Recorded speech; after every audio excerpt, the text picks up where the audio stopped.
How's it going, Lucid Dreamers? I have another speed duel deck list for you today. I have been on vacation, my wife and I. We never got to go on a honeymoon, so I decided to take her out into the city for a weekend, 3 or 4 days. And we did some cool stuff, but now I'm back to the deck list. So the deck list we're going to be going over today is the COCOON of Ultra Evolution skill. So this is my build with the pre-errata skill. This is the first print.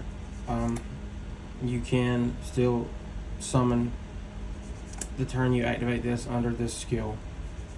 I know it's not legal for tournament play, but neither are most of the deck lists that I give you guys. This is just for having fun with your friends. So if you want to pick up something really powerful and pretty consistent, fun to play, pick up the COCOON of Ultra Evolution skill. The first print. So it says activate the following skills during your main phase. You contribute 1 insect monster from either field equipped with an equipped card. And if you do, special summon 1 insect monster from your deck, ignoring its summoning conditions. Also flip this card over. So the first part of that skill was errated. It doesn't allow you to normal summon the turn you activate it. But this print does. This is the print I play with. Me and my friends play for fun. The second part of the skill is you can shuffle 1 insect monster from your graveyard into the deck and draw 1 card. Also flip this card over. Each of these skills can only be used once per duel. So that's a pretty cool ultra rare skill, huh? So we're gonna get right into it. First off, let's get into the monsters. We are running 2 Perfectly Ultimate Great Moth. It ignores summoning conditions, 3500 beat stick, 3000 defender, level 8 earth insect monster. So the entire one of your win conditions, I wouldn't say the entire win condition of the deck, but one of the main purposes of the deck is to get this card out. It is big, it is nasty, it is not fun if your opponent is ill-equipped for it. The second card we're going to be running is another way to get our Great Moth. Is 3 Parasite Paranoid. It's a quick effect. Either turn, target a monster on the field, equip it. It can attack insect monsters. It becomes an insect monster. And its effects that activate by targeting an insect monster are negated. So you can use it. You can only use this effect of Parasite Paranoid once per turn. If this equipped card is sent to the graveyard, you can special summon 1 level 7 or higher insect monster from your hand, ignoring its summoning conditions. So if you use your Cocoon to get 1 out, and you have the other one in your hand, and Parasite in your hand, and you go second, you can equip this. You can equip this if they get rid of the other one somehow, and just go straight into another one. It's a fast way to do that.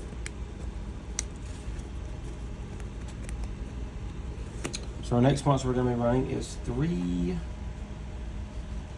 COCOON. It is a level 2 Earth insect effect monster. When this card is destroyed by battle and sent to the graveyard, you can add 1 insect monster with 1500 or less attack from your deck to your hand. That is Parasite Paranoid. If you see COCOON and do not see Paranoid, you can crash into something or set it. Go in first, let them kill it, and then get your Paranoid to your hand, and you'll be good turn 3. So our last monster we're going to be running is one of my favorites, Chainsaw Insect. Chainsaw Insect does have a slight drawback. It's a level 4 Earth Effect monster. If this card battled at the end of the damage step, your opponent draws 1 card. So you're going to really use this card a lot when you're wanting to go into game. If your opponent doesn't have any defense for Great Moth and you want that extra push for damage, it's a normal summon, 2400 beat stick.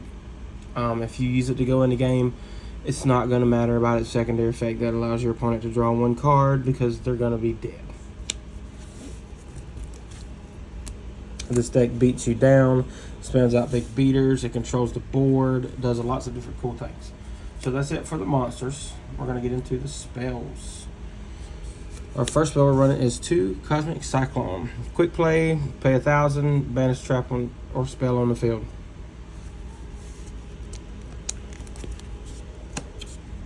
Next spell we're going to be running is 3 Book of Moon. Quick play, target a face-up monster on the field, change it to face-down defense position.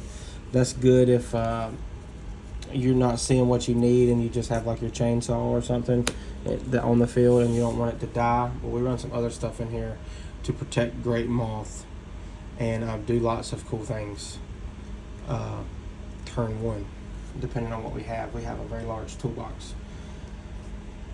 Our traps, we're going to be running 2 Riryoku Field. It is a counter trap, which means it cannot be chained to.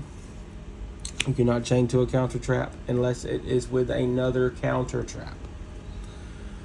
When a spell card that targets exactly one monster on the field and no other cards is activated, negate the activation, and if you do, destroy it. If you want to go ahead and bring out Big Moth, turn 1, or you want to try to protect and build some momentum with your chainsaw or whatever, you can flip this, Hammer Shot, Offerings to the Doomed, Book of Moon, anything like that. Just go ahead and, or even if they try to like Cosmic or MST your Paranoid, you can just, nope, I'd rather you not right now. And the last card we're going to be running is 2 more traps. It is Wall of Disruption. Wall of Disruption is a normal trap card. When an opponent's monster declares an attack, all attack position monsters your opponent controls lose 800 attack for each monster they control.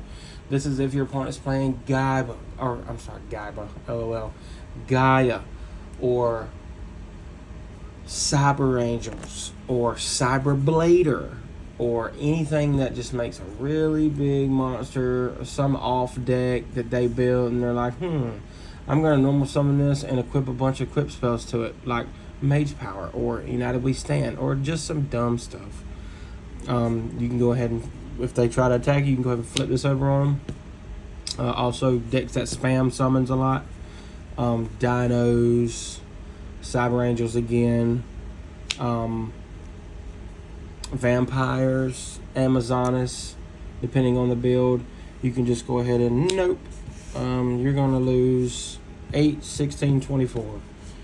And that hurts a lot. It really, really does.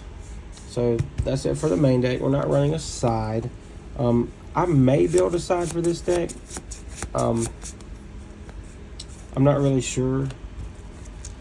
I guess I could. It never hurts. But again, most of the time when my friends and I play, it's just us, and we don't even side anything in. So we just feel like it makes it more fun.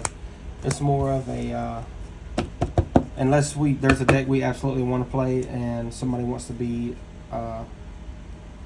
like a rude boy and play something that counters it really good, we'll side stuff out.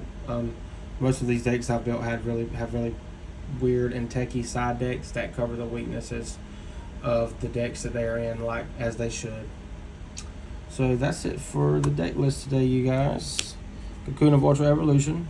This was the first Weevil skill, and this skill was so good that they put an errata in it so that you couldn't normal summon the turn you summon a big monster. But we like to play it old school. Weevil's my favorite. He's my favorite Yu-Gi-Oh character. Kicking it old school, going way back to the beginning of Speed Duel with this. This was the first crazy broke deck. Go figure. Weevil's had 2 very broken skills. One of them has an errata, one of them's banned. I don't know what their deal is or was with Weevil, but they always gave him really powerful stuff.